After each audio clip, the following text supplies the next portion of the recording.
Bismillahirrahmanirrahim. Assalamualaikum warahmatullahi wabarakatuh. Innal hamdalillah nahmaduhu wa nasta'inuhu wa nastaghfiruh wa na'udzu billahi min syururi anfusina wa min sayyiati a'malina. May yahdihillahu fala mudilla lahu wa man yudlil fala hadiya lahu.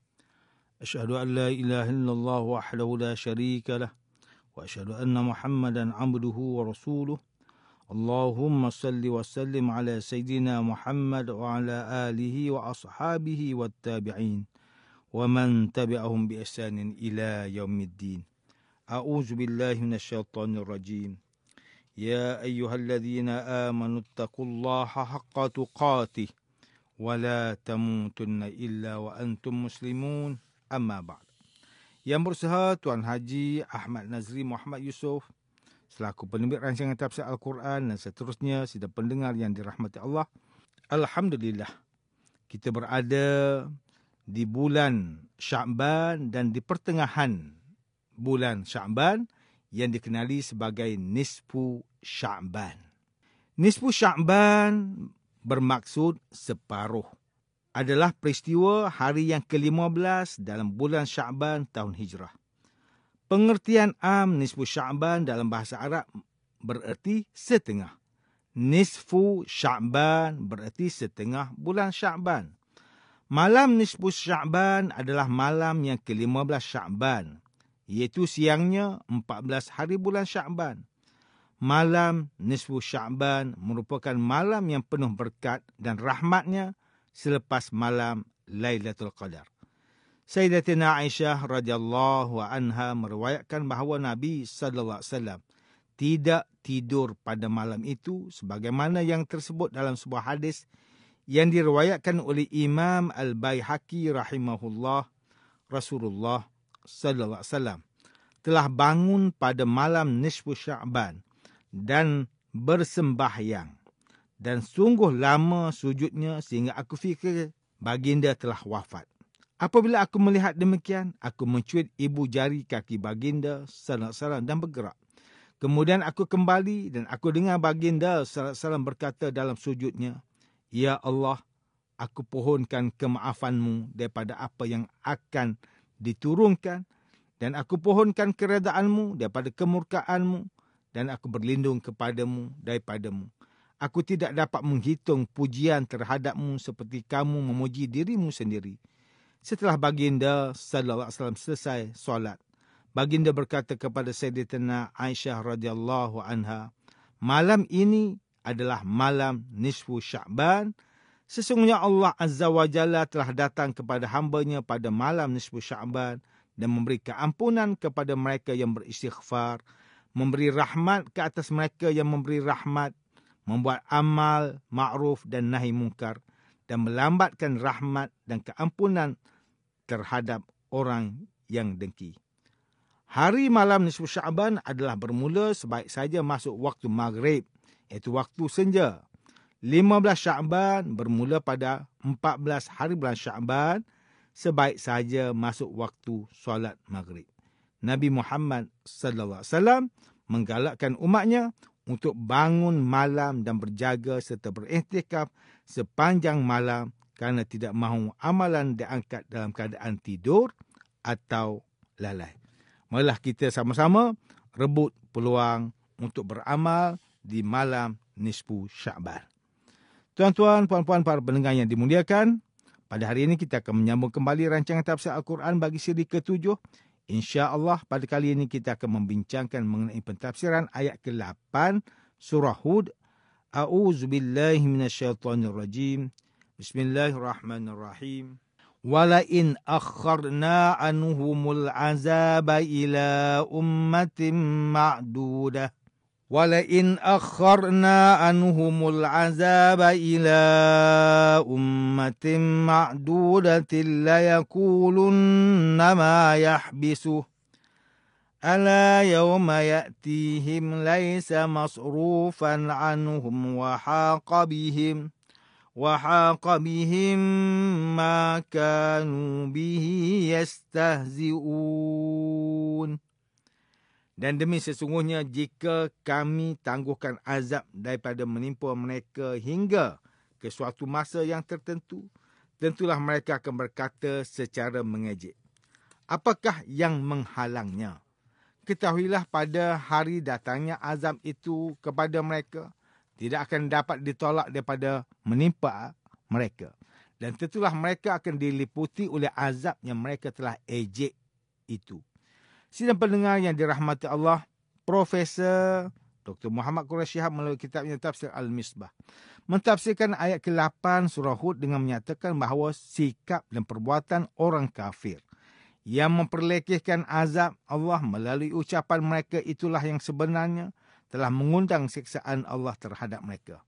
Sedangkan Allah yang Maha Penyayang terhadap hamba-Nya telah memberikan kesempatan kepada mereka untuk bertaubat dengan menangguhkan azab tersebut. Perkataan azab ila ummatin ma'dudah telah menjelaskan bahawa Allah yang Maha Kuasa pasti akan mendatangkan azab kepada mereka pada waktu yang telah ditentukan, dan waktu itu pula sangat dekat dan singkat sehingga tidak mampu diperhitungkan kiraan masanya oleh mereka. Kemudian Profesor Dr. Muhammad Quraish Shihab menerangkan bahawa Allah telah memberikan ancaman kepada orang kafir dalam ayat ala yauma ya'tihim laisa masrufan anhum, dengan menyatakan bahawa ketika azab dan seksaan itu telah datang kepada orang kafir tersebut, mereka tidak akan mampu lari atau mengelak daripadanya melalui pelbagai cara dan apa bentuk kekuatan, sehingga akhirnya azab itu akan sentiasa mengelilingi mereka.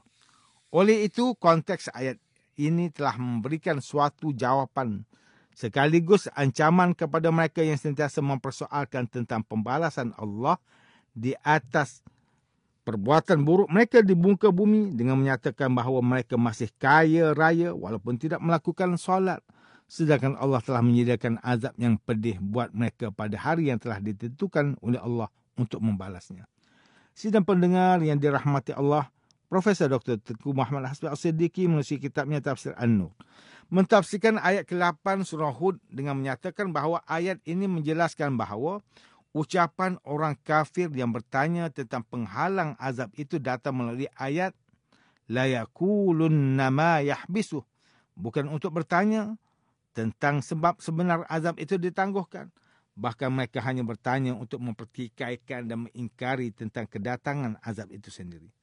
Manakala Profesor Dr. Haji Abdul Malik bin Abdul Karim Amrullah, atau lebih dikenali sebagai Hamka, melalui kitabnya Tafsir Al-Azhar ketika mentafsirkan ayat ke-8 surah Hud ini menerangkan bahawa orang kafir yang mendengar peringatan Rasulullah SAW berkenaan dengan azab Allah ini menunjukkan sikap sombong dalam diri mereka. Dengan mempersoalkan akan penangguhan azab tersebut, mereka tidak mempunyai perasaan bersalah kerana tidak beriman kepada Allah, dan mereka juga merasakan diri mereka sentiasa benar kerana tidak ada orang yang pernah membantah mereka selama ini, kerana takut akan diseksa atau dibunuh. Maka Allah menyuruh Rasulullah SAW memberikan peringatan kepada mereka melalui ayat ala yauma ya'tihim laisa masrufa anhum, bahawa jangan sekali-kali kalian berani menganggap peringatan Allah itu hanya suatu ancaman, mainan, dan jangan merasakan diri sangat kuat untuk menentang azab Allah, kerana sekiranya azab itu datang, maka akan runtuhlah segala rumah dan pasir yang dibina oleh anak-anak yang bermain di tepi laut, termasuk segala bangunan kemegahan manusia dengan hempasan ombak yang telah ditakdirkan Allah untuk melenyapkannya. Ketika itu, tidak ada sesuatu pun yang mampu mengelakkan seksaan dan azab Allah itu datang, sebagaimana yang telah tercatat dalam sejarah dahulu tentang azab Allah yang menimpa setiap kaum yang tidak beriman. Profesor Dr. Hamka menafsirkan lagi bahawa ayat ini menggambarkan secara keseluruhan sikap sesetengah manusia yang melupakan seksaan Allah ketika diri mereka dalam keadaan senang, dan apabila diberikan ancaman atau peringatan kepada mereka, mereka akan menentang peringatan dan ancaman tersebut. Profesor Dr. Haji Zainal Arifin Zakaria melalui kitabnya Tafsir Inspirasi menjelaskan tafsiran bagi ayat ke-8 surah Hud ini dengan menyatakan bahawa Allah menangguhkan siksaan ke atas orang yang menentang azab Allah. Bukan bermaksud Allah melupakan untuk menurunkan azab tersebut. Bahkan Allah telah menentukan suatu waktu yang khusus untuk menyeksa mereka sehingga mereka menjadi terpaku dan membisu tanpa kata ketika azab dan hukuman itu datang kepada mereka. Tuan-tuan dan puan-puan yang dirahmati Allah, demikianlah tafsir bagi ayat ke-8 surah Hud menurut pentafsiran oleh para ulama. Ayat ke-8 surah Hud ini adalah suatu ancaman dan peringatan buat orang yang bersikap sombong dan melakukan dosa sehingga mempersoalkan akan kedatangan azab Allah terhadap mereka. Pada ayat ini Allah telah menjanjikan penyiksaan buat mereka pada waktu yang Allah sahaja yang maha tahu. Maka ketika azab dan siksaan itu datang kepada mereka, mereka tidak akan mampu melarikan diri daripada terkena azab tersebut. Baru-baru ini, Malaysia telah digemparkan dengan seorang individu lelaki yang berperwatakan perempuan, telah menunaikan umrah di Tanah Suci Mekah dengan berpakaian jubah dan berhudah seperti perempuan. Sedangkan pada permulaan umrah, individu tersebut telah berpakaian jubah seperti mana pakaian seorang lelaki. Keadaan ini kemudiannya telah mendapat perhatian masyarakat dan orang agama untuk memberikan peringatan terhadap individu tersebut untuk tidak mempersendakan agama di Tanah Suci Mekah. Namun individu itu mengatakan bahawa sekiranya dia melakukan perbuatan yang salah di sisi agama, pastilah azab dan hukuman telah menimpa ke atas dirinya. Dan mendakwa bahawa perjalanan pergi dan kembalinya dari Tanah Suci Mekah telah dipermudahkan oleh Allah. Peristiwa seperti ini merupakan suatu gambaran yang sangat jelas kepada kita berkenaan dengan ayat ke-8 surah Hud ini yang menjelaskan bahawa sebenarnya azab itu telah ditangguhkan pada waktu yang ditentukan oleh Allah Subhanahu wa taala. Jika kita melihat situasi masyarakat pada hari ini, terdapat sesetengah orang Islam yang menjadikan agama sebagai suatu gurauan demi untuk mendapatkan publicity murahan. Antaranya ada yang mahu menjadi Nabi, Malaikat Jibril dan ada juga yang melukis tatu kalimah Allah pada badan mereka tanpa menitik beratkan ancaman dan azab Allah. Sedangkan seorang mukmin itu seharusnya mengambil pengajaran dan peringatan dari ayat Al-Quran agar mereka sentiasa tunduk dan merendah diri kepada Allah Rabbul Izzati dan tidak berani untuk mempersendakan agama kerana takut akan azab dan siksaan yang dijanjikan oleh Allah pasti akan datang kepada mereka. Hal ini bersesuaian dengan firman Allah dalam surah Al-An'am ayat yang ke-70. وَذَرِ الَّذِينَ اتَّخَذُوا دِينَهُمْ لَعِبًا وَلَهْوًا وَغَرَّتْهُمُ الْحَيَاةُ الدُّنْيَا وَذَكِّرْ بِهِ أَنْ تُبْسَلَ نَفْسٌ بِمَا كَسَبَتْ لَيْسَ لَهَا مِنْ دُونِ اللَّهِ وَلِيٌّ وَلَا شَفِيعٌ وَإِنْ تَعْدِلْ كُلَّ عَدْلٍ لَا يُؤْخَذْ مِنْهَا أُولَئِكَ الَّذِينَ أُبْسِلُوا بِمَا كَسَبُوا لَهُمْ شَرَابٌ مِّنْ حَمِيمٍ وَعَذَابٌ أَلِيمٌ بِمَا كَانُوا يَكْفُرُونَ. Dan jauhkanlah diri dari orang yang menjadikan agamanya sebagai permainan dan senda gurau dan mereka telah tertipu oleh kehidupan dunia. Peringatkanlah mereka dengan Al-Quran agar sentiasa orang tidak terjerumus ke dalam neraka kerana perbuatannya sendiri. Tidak ada baginya pelindung dan pemberi syafaat pertolongan selain Allah. Dan jika dia hendak menebus dengan segala macam tebusan apapun, nescaya tidak akan diterima. Mereka itulah orang yang dijerumuskan ke dalam neraka disebabkan perbuatan mereka sendiri.